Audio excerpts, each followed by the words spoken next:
Hi, everybody. I miss you all so much. And I would give just about anything to teach this to you in person, but we can't do that. So I'm going to make you this recording if you want to listen to me read this story, or this article, this article to you. It's about things that I think are important, and I had to kind of pick what I thought was best for us to learn about each week. So also, I wanted to tell you guys that we are not doing Science Zoom Monday this week. We're doing Science Zoom Thursday at noon. Thursday at noon is Science Zoom, and that's because that's when the new science stuff comes out. So I thought we should Zoom on the same day. And that's also so people in my science and English classes don't have to be overloaded with assignments from me each day. So, Science Zoom noon. But tomorrow, since we didn't Zoom about this article, if you have questions after watching this video, my office hours are on Zoom. And they're in the email that I sent that had this video. So you can Zoom, you can hop into my Zoom office tomorrow at noon. Mondays at noon are my office hours. And so if you still have questions and or maybe you want me to read this assignment to you, you can hop into those hours at noon tomorrow. So this article this week is called, What is a Virus? And I'm going to read it to you, and then I will read the short quiz. There's only 4 questions on the quiz, and then there's 3 questions on the writing assignment that I can read to you also. So explainer, what is a virus? We're going to go down.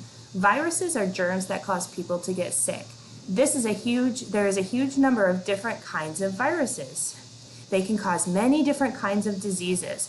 One kind of virus causes a cold. You've all had a cold before, I bet. A very different kind can cause Ebola, the deadly disease that killed thousands of people in Africa. Viruses can also cause cancer. How can we tell if viruses are alive? Some scientists think that viruses are alive. They have genes, which are the basic building blocks of life, which we've talked about. They tell your body how to grow and work. Genes are passed from parent to their children. Viruses can change over time and create copies of themselves. But most biologists think viruses aren't alive. One of the reasons is that viruses can't make more viruses by themselves. So like the cold virus has to be in your body. In order to stay alive, it needs a host. Viruses are tiny. They can't live on their own. First, they take over living cells of other creatures. Next, they make copies themselves. Finally, they escape the cell and spread. There is a good reason why a computer virus is called a virus. Vaccines are used to stop some viruses. So if any of you have ever had a vaccination for the flu, you got to get a flu shot each year, that's what that is. Some viruses can be prevented with vaccines. Vaccines are shots that keep people from getting sick. There is a flu vaccine. Now there is also a vaccine against Ebola. Vaccines have weak or dead viruses inside them. When we get a shot with a vaccine, it helps our bodies get used to them. Then, our bodies can defend themselves if we catch a real strong virus. Antibiotics treat infections from bacteria. They were developed in the 1940s. Thank goodness for antibiotics. Treatments for killing viruses are called antivirals. Scientists discovered them very recently. Antivirals can stop the virus from copying itself. Big, small, or something else. This is our last section. Viruses can enter the cells of all living things.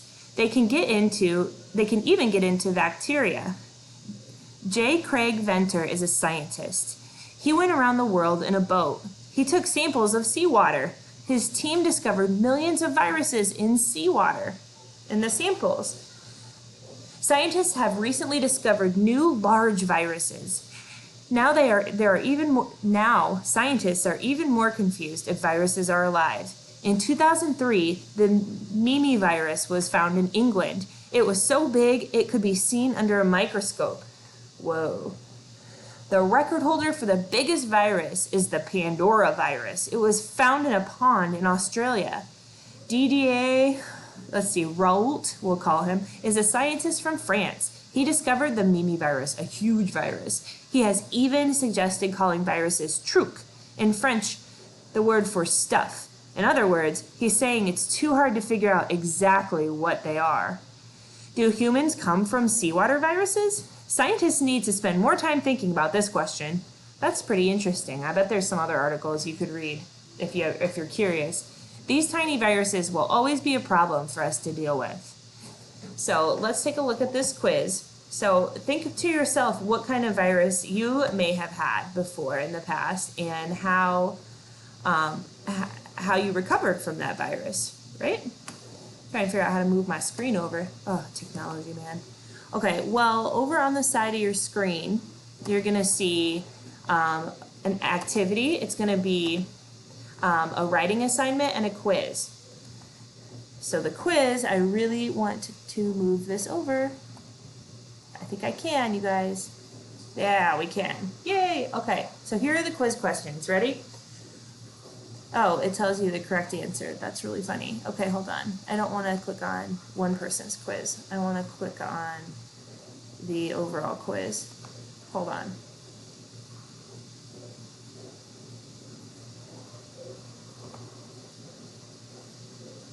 Let's see if I can get to it without it telling us the correct answer. Well, whatever. Okay, if you listen to this video, I guess you're going to know what the correct answers are. So just click on it with me. What is the most important reason why scientists want to learn more about viruses? Don't just click B because they might be in different orders, okay? But the correct answer is because they can cause many different illnesses. They can't just, it's not just causing cancer. It's a viruses can cause many different illnesses, which is why scientists are like, holy cow, we have to figure this out. We have to learn more. Question 2. What did J. Craig Venter do first in the article? So it wants to know what he did first. He traveled around the world in a boat. Yeah, he had to do that first before he and his team were able to find new viruses. So first he went around the world in a boat, then he studied samples of seawater. He collected the samples, then he studied them, and then they found new viruses. That's the order. Number 3, read the following sentences from the section, vaccines are used to stop some viruses. So what this is just telling you to do is reread this small section and then what does the word prevented mean in this sentence? Some viruses can be prevented with vaccines. Does that mean they can be fixed, boosted, released, or stopped with vaccines? So the answer is stopped. So if you get a flu shot, you could be stopped from getting the flu if that virus gets into your body.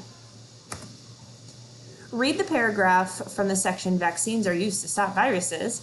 So it wants to know what is the best definition of the word treat based on the information in this paragraph. Well, let's just read that sentence again. Antibiotics treat infections from bacteria. Does that mean they improve them, cure them, clean them, or reveal them?